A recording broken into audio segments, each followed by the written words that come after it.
আপনি যখন শারীরিকভাবে অসুস্থ হয়ে কোনো অভিজ্ঞ ডাক্তারের চেম্বারে যান, তখন চিকিৎসকের ভিজিট বাবদ আপনার পকেট থেকে খসে মাত্র ৫ থেকে ১৫% টাকা, অর্থাৎ ১ থেকে ১,৫০০ টাকা। কিন্তু প্রেসক্রিপশন হাতে নিয়ে যখন ফার্মেসির ক্যাশ কাউন্টারে দাঁড়ান কিংবা প্যাথোলজি ল্যাবে যান, তখন মোট খরচের প্রায় ৪০ থেকে ৫০%ই উধাও হয়ে যায় স্রেফ ওষুধের পেছনে।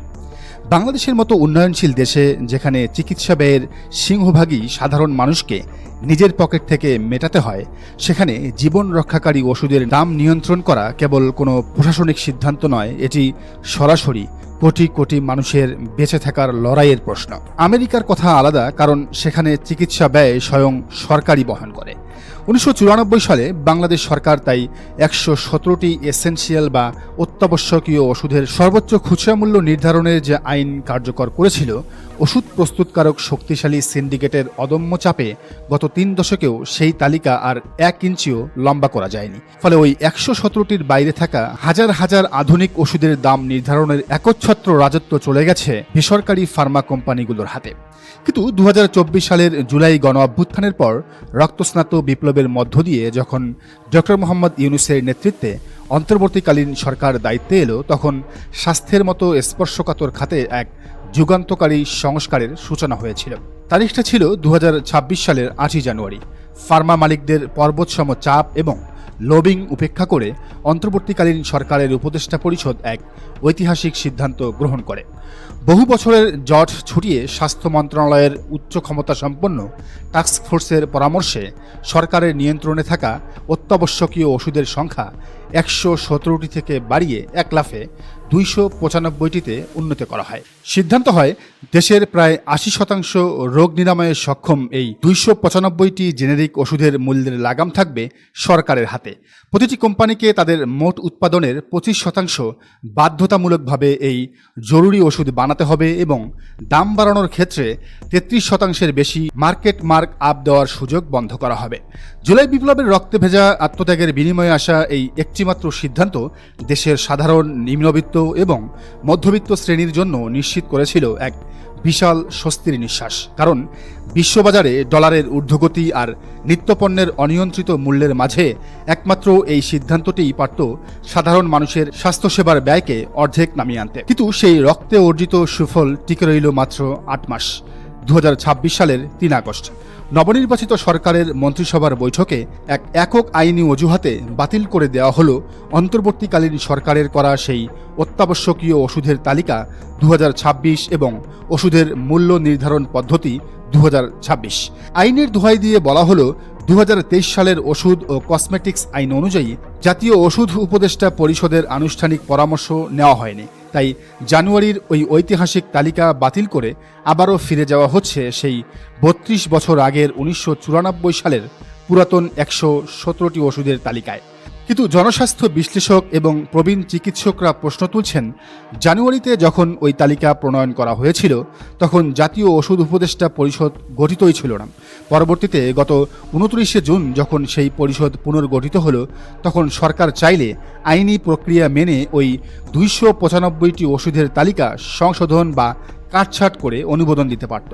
কিন্তু তা না করে পুরোপুরি সিদ্ধান্ত বাতিল করে কোম্পানিগুলোর হাতে দাম ছাড়ার এই পদক্ষেপ জনস্বার্থকে কি ফার্মা কোম্পানির মুনাফার কাছে বিসর্জন দেওয়ার নামান্তর নয়? মন্ত্রিসভার এই সিদ্ধান্ত প্রকাশ্যে আসার সাথে সাথেই এটিকে তাৎক্ষণিক উষ্ণ অভ্যর্থনা জানায় বাংলাদেশ ওষুধ শিল্প সমিতি বা BAPI। কিন্তু এই দ্রুত স্বাগতের নেপথ্যে কি লুকিয়ে আছে অন্য কিছু? অনুসন্ধানে উঠে এসেছে, ওষুধ শিল্প সমিতির মূল নেতৃত্ব এবং শীর্ষ নীতি নির্ধারকদের বড় অংশ সরাসরি বর্তমান সরকারি দল বিএনপি এবং সরকারের এক প্রভাবশালী মন্ত্রীর ঘনিষ্ঠ স্বজনদের সাথে যুক্ত। বছরে প্রায় ৫০,০০০ কোটি টাকার বিশাল প্রেসক্রিপশন মার্কেটে সরকারি নিয়ন্ত্রণ উঠে যাওয়ার সাথে সাথেই কোম্পানিগুলোর বার্ষিক মুনাফা বৃদ্ধির উৎসব শুরু হয়ে গেছে। একজন জ্যেষ্ঠ সাংবাদিকের ভাষায়, ১৯৯৪ সালের এই ১১৭টি ওষুধের তালিকায় যে নামগুলো রয়েছে, তার সিংহভাগই এখন প্রযুক্তির বিবর্তনে মেয়াদ উত্তীর্ণ কিংবা বাজার থেকে উধাও। উদাহরণস্বরূপ, সরকার নাপা বা সাধারণ প্যারাসিটামলের দাম বেঁধে দিলেও ফার্মা কোম্পানিগুলো সুচতুরভাবে বাজারে নিয়ে এসেছে নাপা এক্সট্রা, নাপা এক্সটেন্ড কিংবা প্যারাসিটামল উইথ ক্যাফিন। ফলে সাধারণ নাপা উৎপাদনে অনিচ্ছা দেখিয়ে কোম্পানিগুলো উচ্চ মূল্যের সেই ফার্মা প্রোডাক্ট চিকিৎসকদের দিয়ে লেখায়, যেখানে সরকারের কোনো আইনি মূল্য নিয়ন্ত্রণ খাটে না। পুরনো 117টি তালিকায় ফেরত যাওয়ার মানে হলো ফার্মা সিন্ডিকেটের এই ফাঁকি দেওয়া ব্যবসাকে সরাসরি লাল গালিচা দিয়ে সংবর্ধনা জানানো। আজকে খোদ দেশের বিশেষজ্ঞ চিকিৎসকরা ক্ষোভে ফেটে পড়ে বলছেন, সরকারের এই সিদ্ধান্ত দেশের স্বাস্থ্য ব্যবস্থার উপর এক মারাত্মক মরণ কামড়। যেখানে একজন রোগীর আগে ডায়াগনস্টিক টেস্ট এবং ওষুধ মিলিয়ে মোট চিকিৎসা খরচ 7 থেকে 8,000 টাকায় সীমাবদ্ধ থাকার কথা ছিল, এই তালিকা বাতিলের কারণে এখন তা 10 থেকে 12,000 টাকা ছাড়িয়ে যাবে। একজন খেটে খাওয়া দিনমজুর বা মধ্যবিত্ত মানুষের পক্ষে মাসে 10 থেকে 12,000 টাকার ওষুধ কেনা কি সম্ভব?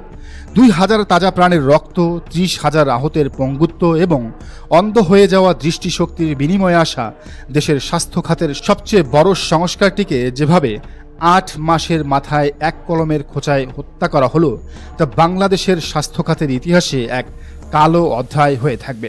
একদিকে বসুন্ধরা গ্রুপের হাতে জ্বালানি তেলের মতো কৌশলগত খাতের একক আধিপত্য তুলে দেওয়া, অন্যদিকে ওষুধ সিন্ডিকেটের চাপে 295টি জীবন রক্ষাকারী ওষুধের মূল্য নিয়ন্ত্রণ তালিকা বাতিল। দুটি সিদ্ধান্তই স্পষ্ট ইঙ্গিত দেয় যে বিএনপি সরকার জনস্বার্থের চেয়ে কর্পোরেট মাফিয়াদের মুনাফাকেই অগ্রাধিকার দিচ্ছে। তবে সবচেয়ে আশ্চর্যের বিষয় হলো, দেশের প্রধান বিরোধী দল জামায়াতে ইসলামী এবং এনসিপি এই বিষয়ে একটি কথাও এখনো বলছে না, রাজপথে জনতার পক্ষে কর্মসূচি দিচ্ছে না। সাধারণ মানুষের যেখানে চরম মূল্যস্ফীতি এবং আয় সংকটে নুন আনতে পান্তা ফুরায়, সেখানে তেলের বাজার এবং স্বাস্থ্যের মতো জরুরি খাত বেসরকারি সিন্ডিকেটের হাতে সঁপে দেওয়া সরকারের চরম নীতিহীনতার পরিচয়। খোদ বিএনপির ভেতরেও এ নিয়ে শুরু হয়েছে তীব্র ক্ষোভ ও অসন্তোষ।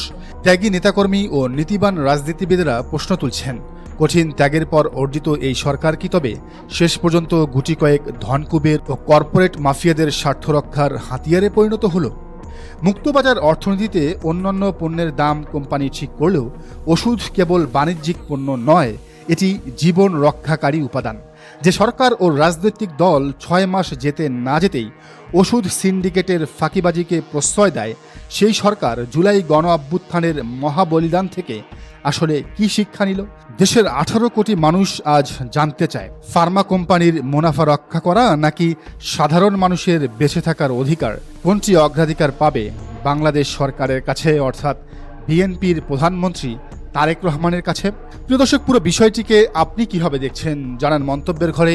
আর এই চ্যানেলে নতুন হলে অবশ্যই সাবস্ক্রাইব করুন এবং বেল আইকনটি বাজিয়ে রাখুন, যাতে পরবর্তী ভিডিওর নোটিফিকেশন আপনি পান।